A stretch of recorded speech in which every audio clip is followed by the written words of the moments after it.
Halo semuanya, di pertemuan 10 ini kita akan membahas mengenai review UAS. Nah, di sini udah ada soal-soal mengenai review UAS yang akan dibahas di video ini. Yang pertama itu mengenai non-current asset. Langsung aja kita bahas ke soal yang A. Di sini ada transaksi di bawah ini adalah transaksi mengenai PPE dan intangible asset pada tahun 2019 yang tidak saling berkaitan. Dan di soal nomor 1 itu diminta untuk mencatat ke dalam jurnal umum. Untuk soal A, membeli secara lamsam tanah, gedung, dan peralatan secara tunai sebesar 260 juta. Nilai wajar tanah 120 juta, gedung 150 juta, dan peralatan 130 juta. Nah, kita diminta untuk membuat jurnal umum. Di sini udah ada jawabannya. Pertama, sebelum kita menjurnal, kita hitung dulu nih dari masing-masing aset tersebut mempunyai nilai berapa gitu. Pertama kita tulis dulu total nilai asetnya. Di sini sebesar 400 juta. 400 juta itu dari total nilai wajar semua aset yang kita beli. Jadi total dari 120 tambah 150 dan tambah 130. Nah, untuk harga perolehan sebesar uang tunai yang dikeluarkan untuk membeli aset sebesar 260 juta. Baru kita hitung masing-masing aset tersebut nilainya berapa. Untuk land itu nilainya caranya itu untuk menghitung asetnya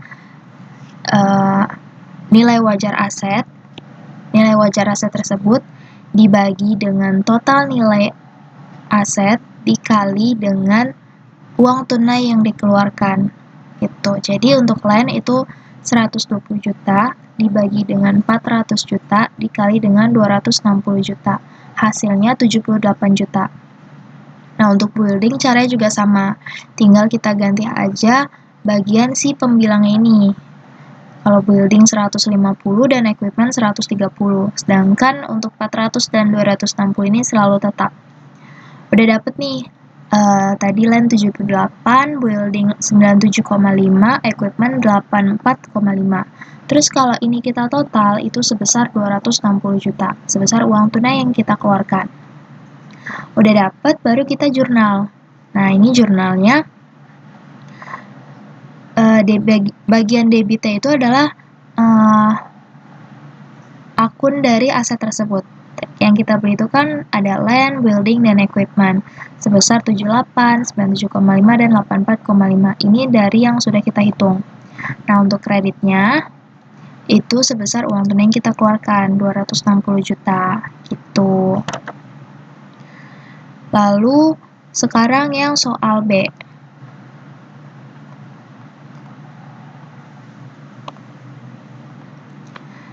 Gedung dibangun dengan dana pinjaman, aktual interest-nya 250, dan avoidable interest 200, serta terdapat pendapatan bunga yang diperoleh dari pemanfaatan dana pinjaman bank yang diinvestasikan dalam bentuk trading securities 10 juta. Pertama kita hitung dulu atau kita cari dulu yang namanya capitalized interest. Itu dari avoidable interest dikurang dengan trading securities. Dapat capitalized interest-nya sebesar 190 juta. Habis itu kita cari interest expense. Nah, interest expense itu dari actual interest 250 juta dikurang dengan capitalized interest yang sebelumnya kita hitung. Jadi interest expense-nya adalah 60 juta. Terus kita jurnal. Debita building sebesar 190 sebesar capitalized interest. Nah, interest expense sebesar 60 juta. Kreditnya yaitu cash sebesar actual interest 250 juta atau sebesar si debitnya ini. Sekarang soal C.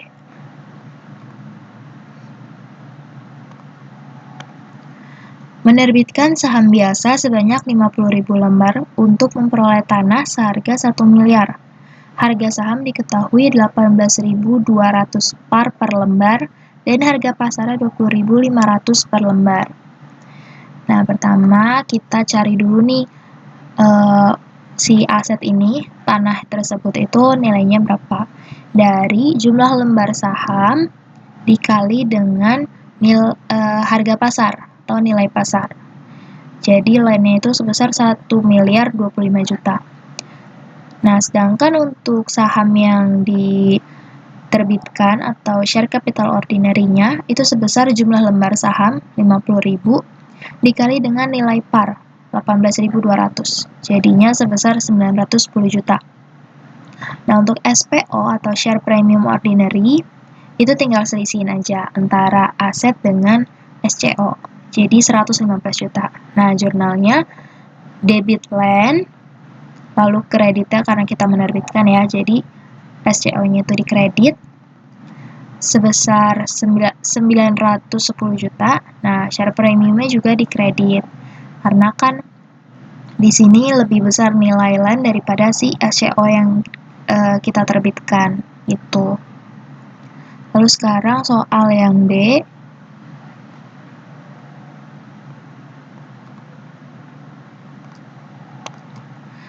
Nah, ini agak panjang. Jadi di sini diketahui mesin lama itu punya kosnya 450 juta dengan usia masa manfaatnya 5 tahun dan nilai sisanya 50 juta. Sudah digunakan 2 tahun dan metode penyusutannya adalah straight line atau garis lurus. Lalu setelah 2 tahun dipakai, itu mesinnya akan ditukar dengan mesin baru yang nilai wajarnya 300 juta. Sedangkan nilai wajar dari mesin lama itu 280 juta. Lalu kita diminta untuk menjurnal menggunakan commercial substance. Nih, ini diingat lagi kalau commercial substance itu seperti apa, kalau like commercial substance seperti apa. Itu ada di pertemuan 7 ya, tentang PPI dan intangible asset. Jadi pertama di sini aku tulis dulu yang diketahuinya. Di sini yang diketahuinya ada cost, nilai sisa, masa manfaat, dan nilai wajar dari mesin yang lama. Sama nilai wajar mesin baru. Udah ditulis, terus kita cari yang namanya akumulasi. Akumulasi penyusutan selama 2 tahun. Karena kan dia digunakan selama 2 tahun. Nah, ini dari karena ini metodenya straight line ya, jadinya rumus garis lurus itu kan harga perolehan dikurang nilai residu atau nilai sisa dibagi dengan masa manfaat. Jadi di sini aku langsung cost dikurang nilai sisa dibagi 5 tahun. 450 juta dikurang 50 juta dibagi 5 tahun. Hasilnya per tahun itu adalah 80 juta. Lalu karena sudah digunakan 2 tahun, jadi kita kali 2. Jadi akumulasi selama 2 tahun adalah 160 juta.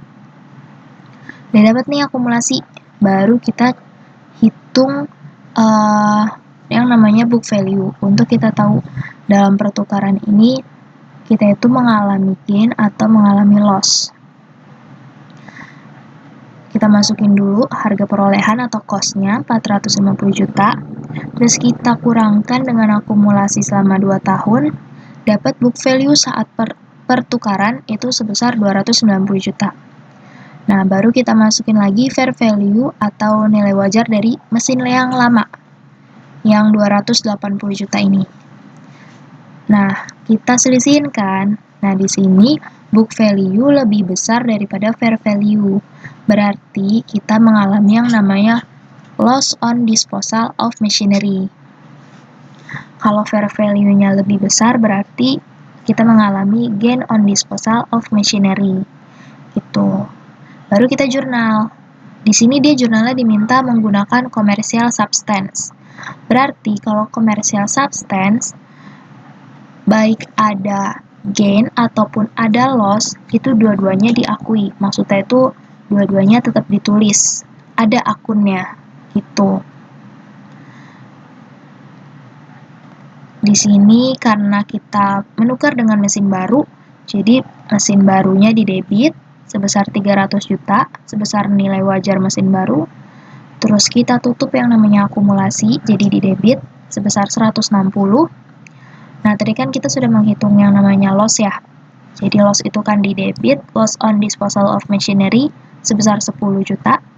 Nah, untuk kreditnya, kita tutup yang mesin lama, machinery old, sebesar 450 juta, sebesar si harga perolehan atau cost-nya. Lalu kan di debit dengan kredit itu ada selisih ya, nggak sama gitu kan. Kalau mau cepet, kalian bisa langsung aja selisih antara debit dengan kredit. Hasilnya taruh di sini yang namanya adalah cash, gitu, cash yang kita bayarkan.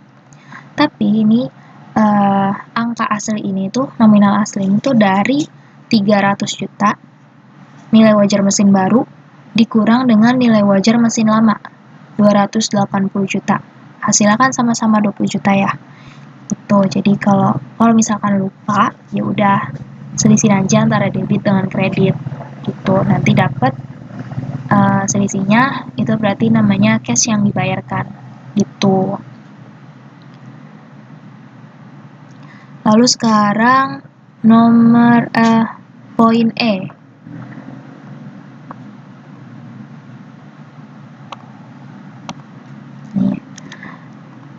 PT Huang memiliki sebuah peralatan dengan nilai sebesar 350 juta, sedangkan value in use 340 juta dan fair value less cost to sell 300 juta.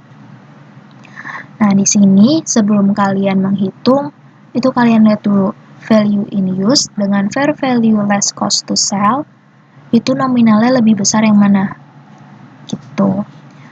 Nominalnya yang besar adalah yang kita gunakan untuk perhitungan. Di sini lebih besar yang value in use 340 juta. Nah, jadi caranya itu kan di sini 350 juta itu dia sebutannya carrying amount ya. Nah, untuk recoverable amount dari yang perbandingan tadi tuh lebih besar mana antara value in use dengan fair value less cost to sell. Di sini kita pakai 340 juta. Udah diketahui nih, udah selesai diketahuinya, baru kita cari impairment-nya. Nah, cara cari impairment-nya itu kan carrying amount dikurang recoverable amount ya. 350 dikurang 340, dapat 10 juta. Di sini carrying amount lebih besar daripada recoverable amount. Karena carrying-nya lebih besar, jadi selisih tadi nih yang 10 juta itu namanya loss on impairment. Jadi jurnalnya debit loss on impairment, kreditnya accumulated depreciation equipment. Dia di sini asumsi pakai accumulated depreciation. Gitu. Sebesar selisih yang udah dihitung, 10 juta. Sekarang soal yang F. Soal terakhir. Pada tanggal 1 September 2020, PT Lemon membeli sebuah perahu secara tunai. Harganya 130 juta. Agar perahu tidak mudah keropos terkena air laut, maka perahu dioleskan anti karat senilai 3 juta, lalu ada biaya tenaga kerja 2 juta. Perombakan penyimpanan ikan dalam perahu dikenakan biaya tambahan 11 juta. Dipasang juga mesin perahu yang terbaru agar dapat berlayar lebih cepat sebesar 4 juta. Cicilan mobil direksi 50 juta, estimasi nilai sisa perahu 20 juta, dan masa manfaatnya adalah 5 tahun. Lalu pada tanggal 1 Januari 2024, perahu tersebut dijual secara kredit dengan harga 50 juta. Dan PT Lemon itu menggunakan metode saldo menurun ganda untuk penyusutannya. Nah, di sini biar gampang kita tulis lagi nih yang diketahuinya. Tadi kos perahu itu 130, terus di sini ada biaya-biayanya. Biaya yang kita masukkan itu adalah biaya yang ada sangkut pautnya dengan perahu, dengan aset tersebut, agar aset tersebut siap untuk digunakan. Itu. Jadi ada biaya pengolesan anti karat, biaya tenaga kerja, biaya tambahan, dan biaya pasang. Untuk cicilan mobil direksi, itu nggak kita masukin karena nggak ada hubungannya dengan si aset tersebut. Jadi total harga perolehan dari aset tersebut sebesar 150 juta. Dan di sini masa manfaatnya 5 tahun. Terus karena penyusutannya menggunakan saldo menurun ganda, jadi kita cari dulu depreciation rate-nya berapa. Rumusnya itu kan 100 dibagi masa manfaat dikali 2. Jadi di sini 100 dibagi 5 dikali 2 hasilnya 40%. Kita hitung deh akumulasi penyusutannya. Dia di sini kan dibelinya 1 September 2020, dijualnya 1 Januari 2024. Nah, 1 Januari 2024 itu sama dengan 31 Desember 2023. Jadi kalian tulis sampai 2023 aja gitu. Di 2020 nih, masukin dulu harga perolehan si 150 ya. Terus dikali dengan depreciation rate 40%, lalu dikali dengan bulan berjalan. Di 2020 itu jumlah bulan berjalannya hanya dari September, Oktober, November, Desember. 4 bulan, jadi 4/12. Hasilnya 20 juta. Nah, untuk 2021 itu hitungannya dari ini, 130 ini dapatnya dari 150 juta nih. 150 juta harga perolehan dikurang dengan penyusutan tahun tersebut 20 juta. Itu jadi dapat 130 juta dikali rate-nya 40%, hasilnya 52 juta. Nah, untuk 2022 itu dari 130 juta dikurang 52 juta. Jadi dapat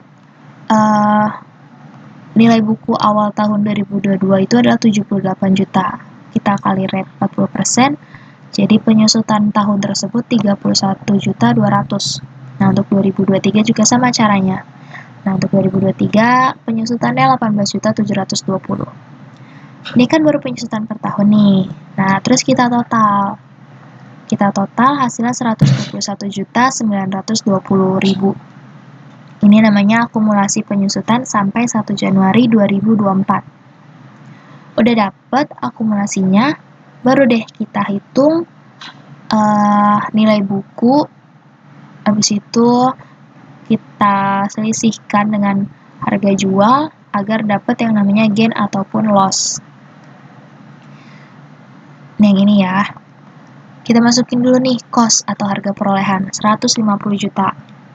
Terus kita kurangkan dengan akumulasi yang ini 121.920, dapat book value saat penjualan. Book value saat penjualan itu 28.080.000. Nah, kita masukin lagi atau kita selisihin lagi dengan harga jual. Di sini kita jual dengan harga 50 juta kan. Dapat yang namanya gain on disposal of boat sebesar 21.920. Ini bisa jadi gain karena nilai buku lebih kecil daripada harga jual gitu. Jadi kita mendapatkan keuntungan. Karena yang seharusnya kita mendapatkan uangnya 28 juta, tapi kita dapatnya 50 juta. Berarti kan ada keuntungan. Terus kita jurnal. Nah, jurnalnya karena ini dijual secara kredit, berarti debitnya itu adalah akun receivable sebesar harga jualnya 50 juta. Tapi kalau misalkan dijual secara tunai, berarti debitnya ini adalah cash. Gitu. Lalu yang debit lagi masih itu kita tutup yang namanya akumulasi penyusutannya, accumulated depreciation.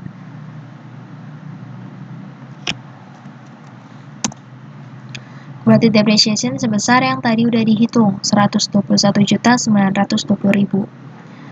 Habis itu, yang bagian kredit kita tutup si asetnya karena kan sudah dijual, jadi asetnya ditutup. Di sini nama asetnya adalah bot. Kita tutup sebesar 150 juta sebesar harga perolehan yang ini. Terus tadi kan ada gain ya, karena kan udah dihitung gainnya. Kita masukin gain on disposal of both sebesar 21.920.000. Itu sebesar yang udah dihitung ini. Nanti debit kreditnya jadi balance deh. Gitu. Untuk soal 1 mengenai non-current asset sudah selesai. Video selanjutnya mengenai soal 2 yaitu inventories. Terima kasih.